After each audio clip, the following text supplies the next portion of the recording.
Hello friends, I welcome you all in my YouTube channel. आज इस video में हम ब्लॉक 4 का यूनिट 4 का पार्ट 2 स्टार्ट करेंगे, जिसमें हम other barriers to problem solving के बारे में बात करेंगे। इसमें क्या है, जैसे हम अब तक पढ़ते हैं कि कौन कौन से हमारे को इम्पेडिमेंट्स आते हैं प्रॉब्लम सॉल्विंग में, क्या क्या चीज़ें हम लोगों ने काफ़ी डिटेल में जो है प्रीवियस अपने यूनिट में जो है कवर की है। कैसे क्रिएटिव थिंकिंग का रोल होता है, कौन कौन सी चीज़ों को हमें ध्यान रखना चाहिए प्रॉब्लम सॉल्विंग के टाइम पे। अब हम बात करेंगे कि परसेप्चुअल ब्लॉक, इसमें क्या होता है, जो बैरियर्स के अंदर पहले ऑलरेडी हम लोगों ने बैरियर्स या इम्पेडिमेंट्स ऑब्स्टिकल पढ़ लिए हैं। अब ये कौन कौन से अदर बैरियर्स जो हैं, इसमें कई बार ये पेपर में एक सिंगल जो जैसे इन्होंने दे रखा कि जो है परसेप्चुअल ब्लॉक्स होते हैं, इमोशनल ब्लॉक्स होते हैं, इंटेलेक्चुअल ब्लॉक्स होते हैं, या एनवायरमेंटल ब्लॉक्स होते हैं, कल्चरल ब्लॉक होते हैं। इनको हम डिटेल में जैसे पढ़ेंगे।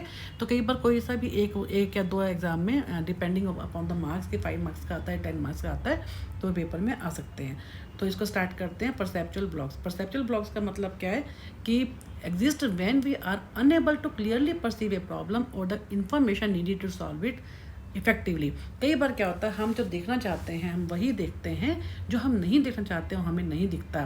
तो हमारी परसेप्चुअल ब्लॉक की बहुत बड़ी हिंड्रेंस होती है, वो जो बैरियर होता है ये, कि हमारे को प्रॉब्लम को हम क्लियरली जो हम परसीव नहीं कर पाते, जिस जो पर्पस है, उसका जो गोल है, हम इसलिए हम उस कारण से उसको नहीं पहुंच पाते, क्योंकि हम क्लियरली उसको परसीव ही नहीं कर पाते कि उस प्रॉब्लम का गोल क्या है, क्या उसका जो है पर्पस क्या है।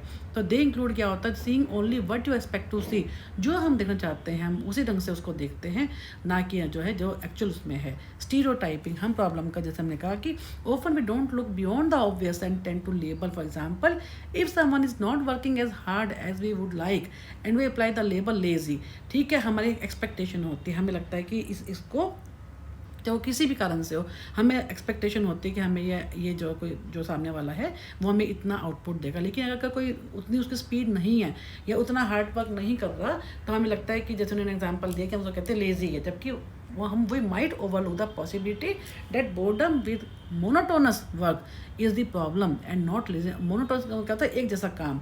इसके पीछे कारण क्या होता है, ऐसा नहीं है कि हम जब ये जो जिसको हम लेज़ी कह रहे हैं, ये भी तो हो सकता है कि वो जो आदमी है वो एक जैसा काम करने के फेवर में ना हो। तो मोनोटोनस वर्क से भी कई बार आदमी जो होता है वो परेशान हो जाता है, वो जो है बोर हो जाता है।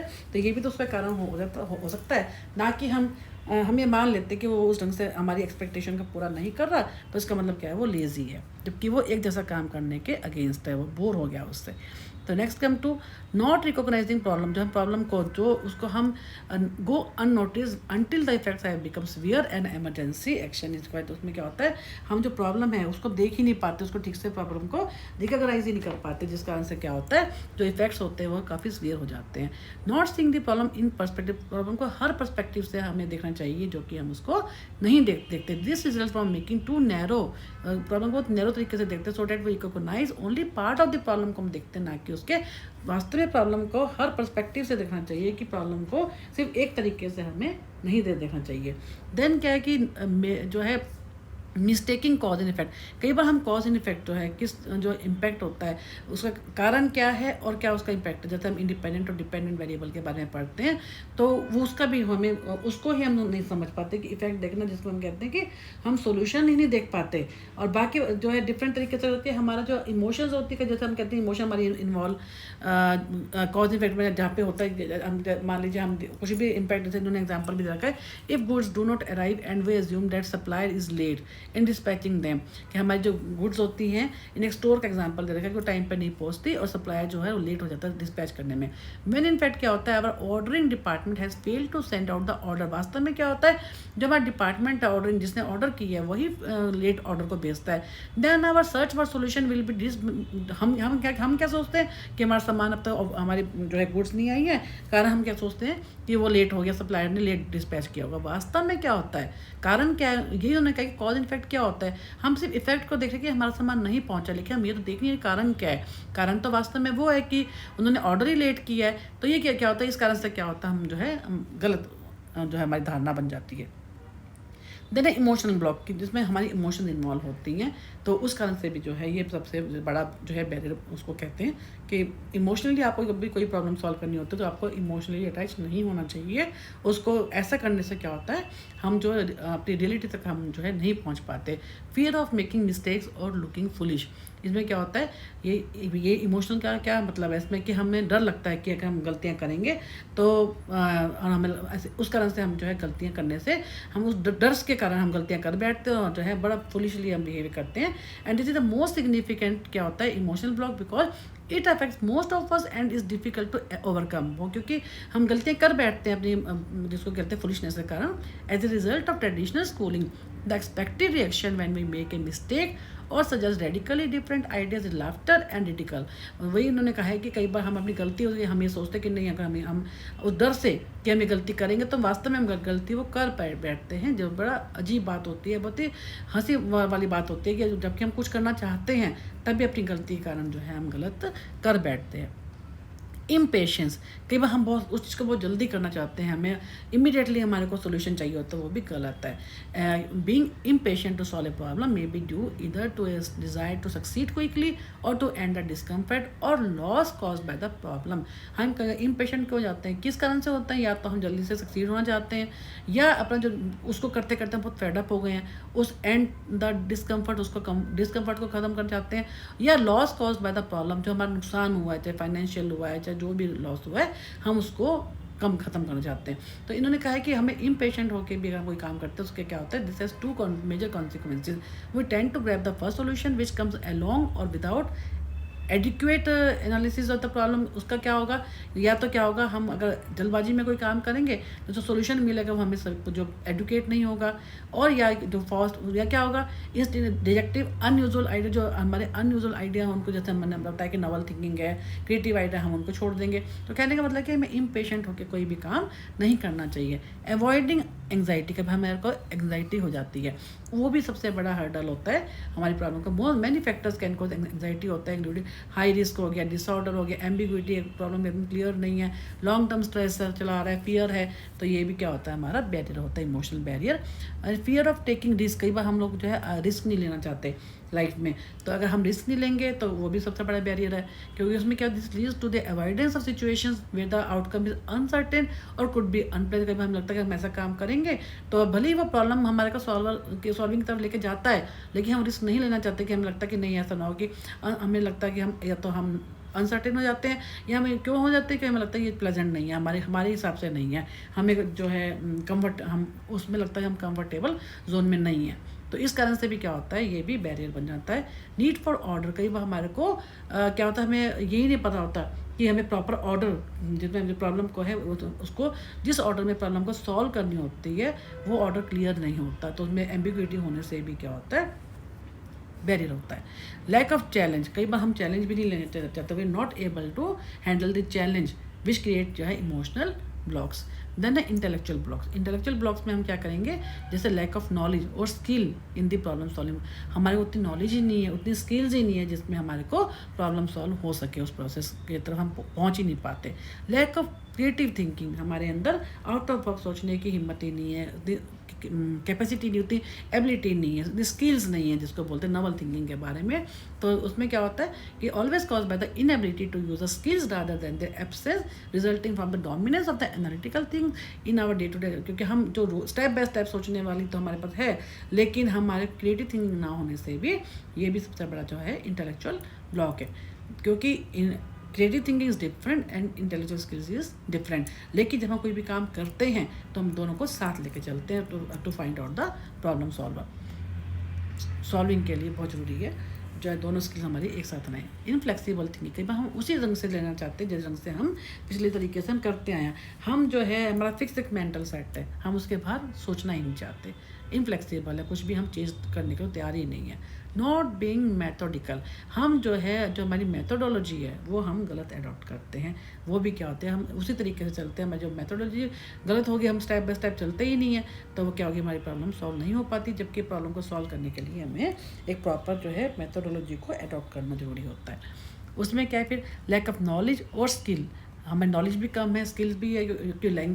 लैंग्वेज बैरियर भी होता है, जैसे मैंने ग्रुप के बारे में कहा, कोई नॉर्थ इंडिया से, कोई साउथ इंडिया से, कोई वेस्ट से, कोई ईस्ट से, तो उन्होंने यही कहा है कि इसको भी बहुत बड़ा हर्डल होता है कि आपको जो है हमारी इस कारण से जो हमारी होती है ये इंटेलेक्चुअल ब्लॉक होता है कि इसमें हमारे को एक दूसरे की लैंग्वेज समझने के लिए हमारे को प्रॉब्लम होती है। लैंग्वेज, जैसे हम अगर एथनोग्राफी की बात करते हैं तो हम जिस कल्चर में जाकर जो है एथनोग्राफर जो स्टडी कर रहा है, अगर उसको उस कल्चर की नॉलेज नहीं, उसकी लैंग्वेज का ही नहीं पता, तो वो कैसे करेगा।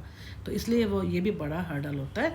एंड यूजिंग इनएडुकेट इन्फॉर्मेशन, अब वो कई बार उसको जो इन्फॉर्मेशन जो चाहिए होती है वो भी कम मिलती है, उतनी नहीं मिलती जो कि हमारे को प्रॉब्लम सॉल्विंग की तरफ ले जाए। तो जिसके कारण हमारे जो कंक्लूजन होते हैं वो भी हमारे गलत मिलते हैं। इनएडुकेट इन्फॉर्मेशन, इनएक्यूरेट इन्फॉर्मेशन होगी तो हमारा जो कंक्लूजन होगा वो भी गलत हो जाएगा।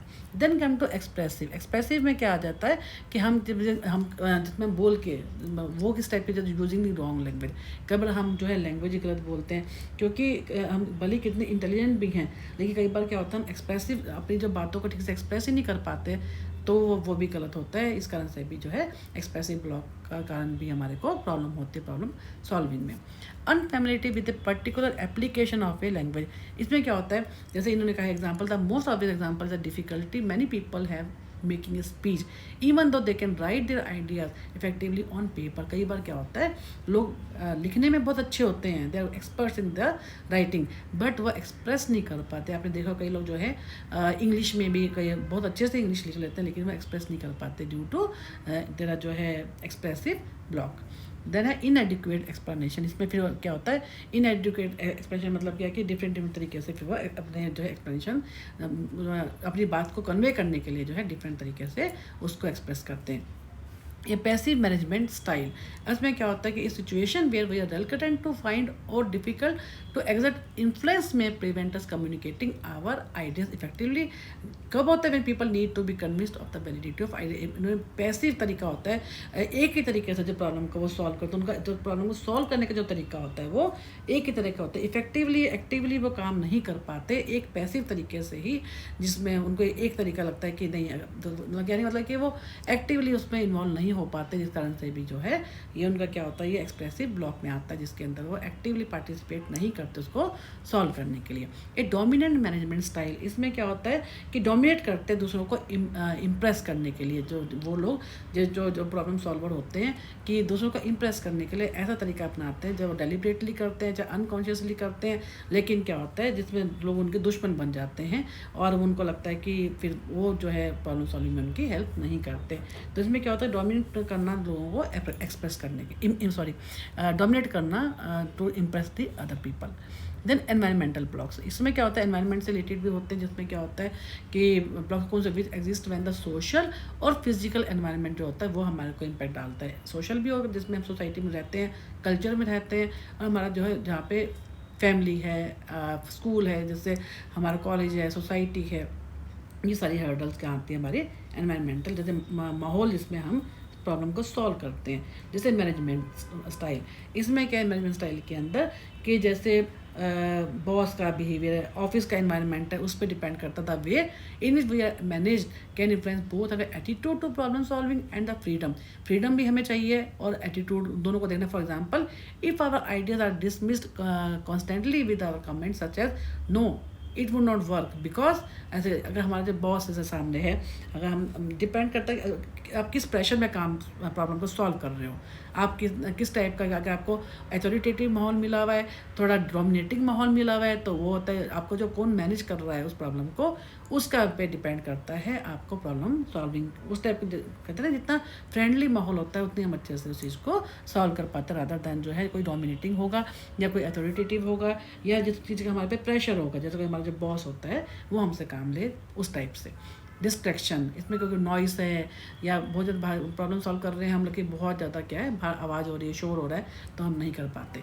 तो फिजिकल डिस्कम्फर्ट, कई बार किसी की तबीयत ठीक नहीं होती या जो चेयर्स हैं वो कंफर्टेबल नहीं होती, this can create a distraction as well as resulting in stress और lethargy depending upon the circumstances. For example poorly design chairs may create a distraction by giving us a backache हो जाता है, क्योंकि हमारी chair ठीक से design नहीं होती तो बैक एक हो जाता है। हमारे वैसे भी हमारे को कोई और वैसे भी कोई प्रॉब्लम है फिजिकल, तभी जो है प्रॉब्लम आती है प्रॉब्लम सॉल्व करने में। लैक ऑफ सपोर्ट, हम प्रॉब्लम को सॉल्व कर रहे हैं लेकिन हमारे को कोई भी सपोर्ट नहीं कर रहा, जैसे this comes in many forms. For example we में नीड स्पेशलिस्ट इन्फॉर्मेशन, एडवाइस है, स्किल्स है, अदर रिसोर्सेज है, अथॉरिटी चाहिए एक्शन के लिए, लेकिन हमारे को क्या कोई भी चीज़ में हमारे को सपोर्ट नहीं कर रहा। स्ट्रेस भी होता है, किसी भी कारण से स्ट्रेस हो सकता है, हमारी मेंटल कंडीशन ठीक नहीं है, इमोशनल किसी भी कारण से हमारे को जो फैमिली का है या ऑफिस का है जो भी है, तो प्रेशर ऑफ वर्क है, वो भी है कि stress due to pressure of work है, डेडलाइंस है, हमारे को एक डेडलाइन मिली हुई कि आपको तब तक ये पूरा करना है। तो इन सब के स्ट्रेस से भी हमारे को जब इतना स्ट्रेस होता है तो हम क्रिएटिवली सोच ही नहीं पाते हैं। तो लैक ऑफ कम्युनिकेशन, लोगों से हमारे आपस में बातचीत ज़्यादा अच्छे से नहीं है, वो से भी फ़र्क पड़ता है, हमको एनकरेजमेंट नहीं मिलती। मोनोटोनस वर्क है, एक ही तरह का हम काम करते चले आ रहे हैं, तो उससे भी हमारे को जो है मोटिवेशन नहीं मिलती। एक्सपेक्टेशन ऑफ अदर्स, कई बार लोगों की एक्सपेक्टेशन हमसे बहुत ज़्यादा होती हैं, लेकिन उतना हम नहीं कर पाते। This can influence both our general performance पे भी इम्पैक्ट डालती है, और हमारे ऑब्जेक्टिव जो हमने सेट किए उन पर भी इम्पैक्ट आता है लोगों की एक्सपेक्टेशन के कारण। For example, if our peers and superiors are happy with a regular solution to a problem, we may feel that it is a waste of time looking for a new. क्योंकि हम जिस ढंग से हम काम करते जा रहे हैं, मोनोटोनस तरीके से जो हम काम करते जाते हैं, हमारे साथ के लोग भी कहते हैं, हमारे बॉस भी कहते हैं, सुपीरियर जो है हमारे बड़े जो होते हैं हमसे सीनियर्स, वो भी कहते हैं हाँ बढ़िया काम चल रहा है, तो हम आगे सोच ही नहीं पाते। On the other hand, if we are expected to find an innovative solution, अगर हमें वो कहें कि नहीं तुम इसको और अच्छे तरीके से करो, इनोवेटिव सोल्यूशन अगर हमसे मांगते हैं, तो हम क्या करते हैं, ज़्यादा एफर्ट करते हैं। तो डिपेंड अपॉन दी हमारे पास जो है लोगों की एक्सपेक्टेशन क्या है, कि लोग एक्सपेक्टेशन बहुत हाई रख लेते हैं, तब भी फ्रस्ट्रेशन होती है, कई बार बहुत कम रखते हैं, तब भी हमारे को प्रॉब्लम होती है। Then come to cultural blocks.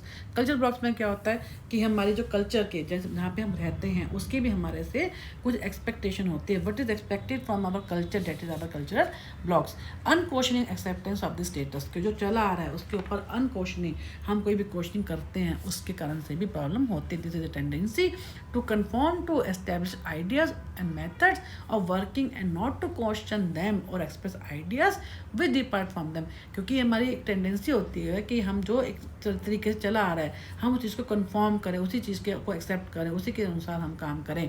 अगर हम उसके अगेंस्ट बोलते हैं तो क्या होता है, अनक्वेश्चनिंग हमें एक्सेप्टेंस ऑफ द स्टेटस के उसके हिसाब से हमें क्वेश्चनिंग होने से क्या होता है हमारे को दिक्कत होती है, ये भी कल्चरल ब्लॉक होता है। एंड डिसलाइक ऑफ चेंज, हम क्या होता है कई बार हम चेंज नहीं कर सकते। The attitude that tradition is preferable to change can rise from the need for security. If a situation is acceptable as it is, any change which must involve some uncertainty is felt to be threatening by some people. However, as we become more and more accustomed, हम कोई भी चीज़ के लिए वो हो जाते हैं change के लिए, this block is becoming less common, but there must be reasons for change. Change for change sakes can be dangerous. यानी कहने का मतलब ये है हम जो है कोई भी लोग चेंज नहीं करना चाहते, कोई भी सोसाइटी में जो है कोई चेंज नहीं चाहता, क्योंकि हमारी कल्चर जो होती है वो किसी चेंज को एक्सेप्ट नहीं करती। अगर हम फिर भी कोई चेंज करना चाहते हैं तो हमें उसको लिए कोई रीज़न देना पड़ेगा, कोई सॉलिड रीज़न कि हम क्यों करना चाहते हैं। There must be reasons for change, ताकि लोग उस चेंज को, किसी भी कल्चर में किसी भी सोसाइटी में चेंज लाना बहुत मुश्किल होता है। हम एक उस सेट उस पर चलते रहते हैं और वही चला आ रहा है सालों से, कुछ भी जो है चेंज करना बहुत मुश्किल होता है। And fantasy and humour are not productive. अगर हम किसी को हंसी मजाक में लेते हैं, हंसी मजाक कर रहे हैं, हम प्रॉब्लम सॉल्व कर पे कम और जो है ज़्यादा ह्यूमर में जोक्स सुना रहे हैं, तो उससे भी क्या होता है प्रॉब्लम सॉल्विंग में दिक्कत आती है। जैसे उन्होंने कहा, there is still a wide spread believe that fantasy and humour have no place in this serious business of problem solving. Problem solving के लिए इन सब चीज़ों के लिए कोई जगह नहीं होती, फैंटेसी के लिए, हंसी मजाक के लिए, जोक्स के लिए। तो उसमें कई सब्जेक्टिव रिपोर्ट्स के आप पर्सनल उसमें हो जाते हैं from innovator suggest otherwise. Fantasy and humour are connected to by one common feature, क्या कि the unlikely combination of ideas. जब जोक करते हैं, next time you hear a good joke, the punch line is always unexpected. Simply कहना चाहते हैं कि जब हम कोई ज़्यादा जोक करते हैं, फैंटेसी होती है, ह्यूमर होता है, तो उससे भी क्या होता है आपका जो है प्रोडक्टिव रिजल्ट नहीं आता। Feelings, intuition and subjective judgement are unreliable. Again वही चीज़ है कि हमारी फीलिंग्स है या हमारी खुद की, हम जो जैसे हम कहते हैं कि लॉजिकली उसके ऊपर हम वो करें, सिंपल इसमें कहते हैं कि हम हमारी फीलिंग्स को लेकर हमारी कई बार कहते हैं हमारी इंट्यूशन ये कहती है कि ऐसा होगा, या हम किसी चीज़ के साथ सब्जेक्टिव हो जाते हैं, बायस्ड हो जाते हैं, तो वो जो होते हैं वो अनरिलायबल होती हैं। हमारी फीलिंग्स हमारे को वहाँ तक नहीं पहुँचने देती, हमारी इंट्यूशन या हमारी जो पर्सनल जो है खुद की सब्जेक्टिव जजमेंट जो होती है उनको हम मेजर नहीं कर सकते हैं और अनरिलायबल होती हैं, मिसट्रस्टेड होती हैं। Over emphasis on completion of और कोऑपरेशन, हम क्या कई बार किसी चीज़ को ये बहुत ओवर एम्फेसाइज कर देते हैं या बहुत ज़्यादा cooperative, a strong competitive environment can make a people unwilling to listen to the ideas of those with whom they are competing. Similarly cooperative, अगर बहुत ज़्यादा competitive atmosphere है, environment है, over emphasis जिसको इन्होंने कहा है, वो उससे भी हमारे को दिक्कत होती है प्रॉब्लम सॉल्व करने की, यानी अगर competitive ज़्यादा हैं।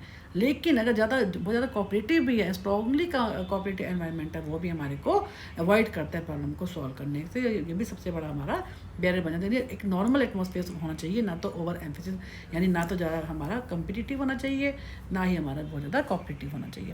टैबूस, ये क्या होते हैं हमारी सोसाइटी में, जो ऐसी चीज़ें विच आर नॉट अलाउड और एक्सेप्टेबल इन आवर सोसाइटी, जैसे जो रूल्स, जो लोग रूल को तोड़ते हैं वो उनको जो है उनको हम कहते हैं कि वो टैबूज बने हुए हमारी सोसाइटी में कि हमें ऐसा ही करना है, और ऐसी चीज़ें जो कि हमारे को अलाउड नहीं है, जो हमारा अगर हम उनको तोड़ते हैं तो अगेंस्ट जो है सोसाइटी है, कल्चर है, हमारे अगेंस्ट हो जाती है। The some actions and ideas are excluded from the problem solving because they regarding as distasteful होते हैं, हार्मफुल होते हैं, और मतलब कि जिसका for example in the test of creativity a group of students were given a problem to solve using calculus को।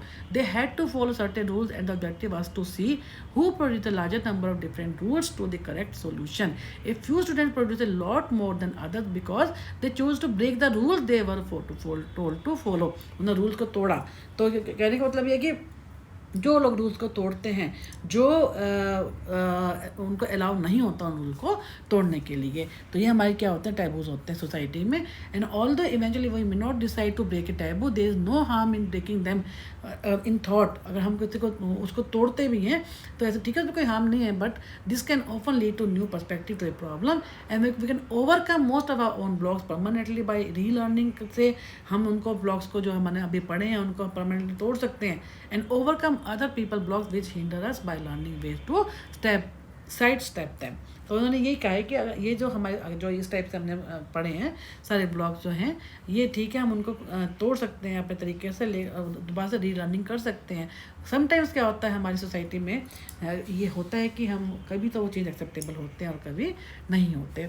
तो ये जब जैसे हमारे यहाँ तक पूरा बैरियर्स हो गया। और इसके अलावा इन्होंने क्या कहा, अदर बैरियर्स, जैसे लर्निंग स्टाइल।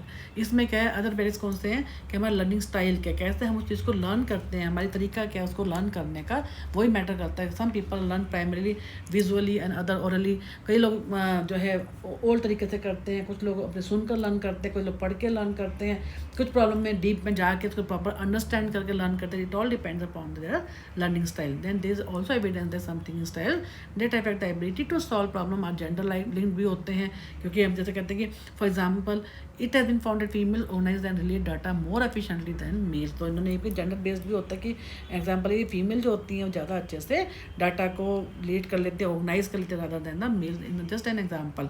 तो लर्निंग स्टाइल पे भी डिपेंड करता है कि आप कैसे वर्बली कर रहे हो, लिख के कर रहे हो, पढ़ के कर रहे हो, सुन के कर रहे हो, सोच के कर रहे हो, प्रॉब्लम को डीपली पढ़ के कर रहे हो। देन कॉग्निटिव बैरियर भी हैं कि वे क्या है कि आप उतना कि कहीं की इतनी नहीं होती, उतना जो थिंकिंग होती है उतनी आउट ऑफ बॉक्स नहीं वो सोच पाते, बहुत क्योंकि उनकी मास्टरिंग नहीं है, प्रॉब्लम सॉल्विंग की स्किल्स नहीं है उनको। And lack of transfer structure, कई बार problem is significant cognitive difficulty. ये भी not only for the inexperience problem solver but also for the expert. Problem को स्ट्रक्चर जो है उसको नहीं कर पाते, उसको transfer successful transfer rest on the ability to recognize analogies. जैसे हमने अपनी लाइफ जो हमारी पिछली नॉलेज है उसके बेस के ऊपर हमें नई प्रॉब्लम मिलती है और हम उसको सॉल्व एनालॉजी हम ढूंढते हैं उसके अंदर। अब ये क्या होता है कि कई लोगों में इतनी एफिशिएंसी नहीं होती, इतनी स्किल्स नहीं होती, इतनी एक्सपर्टीज़ नहीं होती कि वो अपनी पिछली नॉलेज को हम ट्रांसफ़र कर पाएँ नए वाली उसके ऊपर, सेम प्रॉब्लम के ऊपर। तो ये भी सबसे बड़ी बैरियर होता है। And lack of transfer skill, again वही कि जो है ट्रांसफ़र स्किल जो होती है उनमें सेम उसमें नहीं कर पाते हैं, ये उनके अंदर कमी रहती है। तो ये जो है हमारे सारे बैरियर्स हम लोगों ने कर लिए। नेक्स्ट वीडियो में हम टीचिंग एंड लर्निंग स्ट्रेटजीज के बारे में बात करेंगे। Thank you for watching my YouTube.